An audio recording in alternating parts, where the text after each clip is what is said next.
BBC WM. And now supporters of high-speed rail here in the West Midlands, along with the government, are insisting that HS2 will boost the British economy after a report said its benefits hadn't been proven. The National Audit Office says it has reservations about how the line from London to Birmingham and then onwards up to Leeds will encourage growth. The Labour Party says the report is a wake-up call for the government. Let's go and talk to Shadow Transport Minister Lilian Greenwood, joining us on BBC WM. Good afternoon. Good afternoon, Paul. The main problems with the way HS2 is going ahead, as highlighted in this report for you, are what, principally? Well, as you know, we're very strongly supportive of HS2. Yeah. We think it's absolutely vital to sort of addressing the capacity crunch in our main lines, and obviously people in Birmingham will know if they're catching services where they're having to stand up as they're arriving in Birmingham, that there's a real need for extra capacity. The concern is that this is a real wake-up call for ministers about the government's ability to deliver it on time and to budget. Because there is a sizable shortfall, which the government are saying, they're refuting the figures, basically. Well, unfortunately, the Transport Secretary seems to have rather complacently dismissed this report. He's described the National Audit Office as something of bean counters, and that's absolutely wrong. They need to make a proper response, and they need to explain how they're going to fill the £3.3 billion black hole that the National Audit Office have uncovered. How can you possibly put a figure on how much it's going to cost with any sort of degree of certainty when we are so far away from a project like this, even starting, let alone finishing? Well, I think that's one of the things that the National Audit Office actually acknowledged, was the fact that it is very difficult to be absolutely certain about the costs at this stage of the project. But it's absolutely clear that we need to tackle that need for capacity on our railways, but also that, investing in this sort of new infrastructure for the future can deliver the jobs and growth that our economy needs. If the cost was increased by, 5 billion, 10 billion... by the time we get there, is it going to be worth it in the long term? Whatever it costs. Well, I don't think we don't want to sign a blank cheque when it comes to delivering infrastructure. We've got to make sure. But do you believe they've got a grip? But do you believe they could bring it in on budget based on the figures and what we're seeing today, when a project like this is so far away?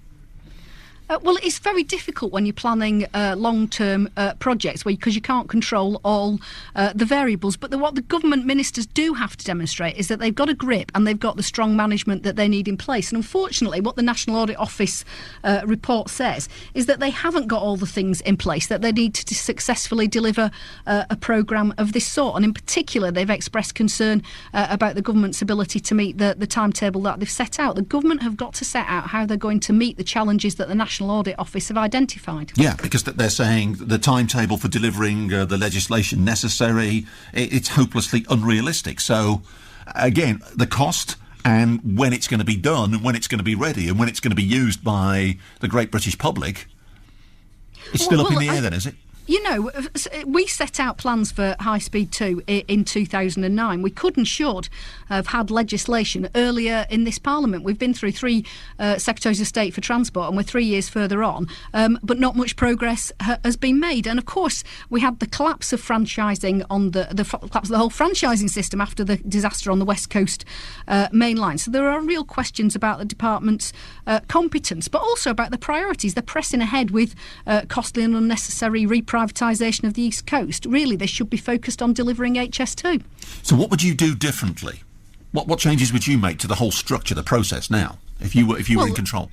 Well, I'd be sitting down and looking at the National Audit Office report and making sure that we followed through on their recommendations and that things were in place to deliver what's a vital national infrastructure project in line with the expectations.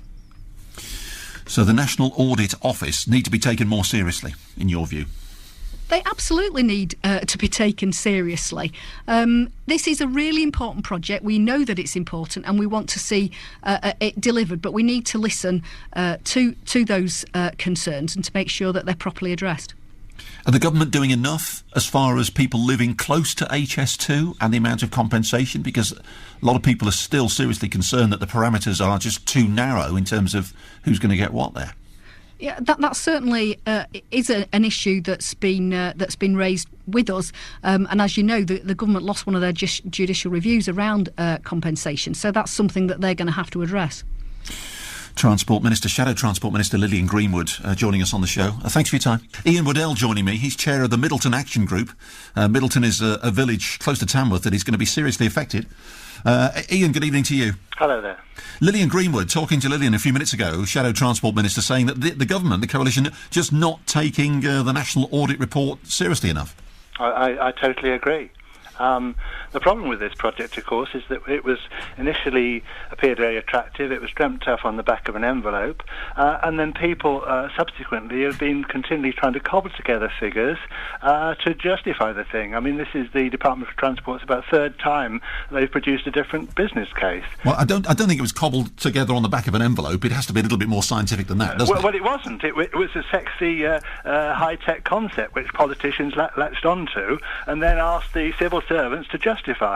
Completely the wrong way round. And now, as soon as we get an independent look at this, the National Audit Office, we find that the business case and the benefits are absolutely riddled with holes. But you can't. I mean, the project's so far away. Cost is, you can estimate, but you could be a long way out. Nobody can really predict that with any degree of real certainty. And equally, the full economic benefit, to be honest, we just won't know, will we? Well, you know, are you saying, therefore, that we should commit £32 billion as a mere act of faith? I mean, the National Audit Office have categorically said that it has not been demonstrated that HS2 is value for money. We must have something better than a whim that something magical and technological will suddenly transform us. We must ground this in facts. And so far, the HS2 project is not grounded in facts.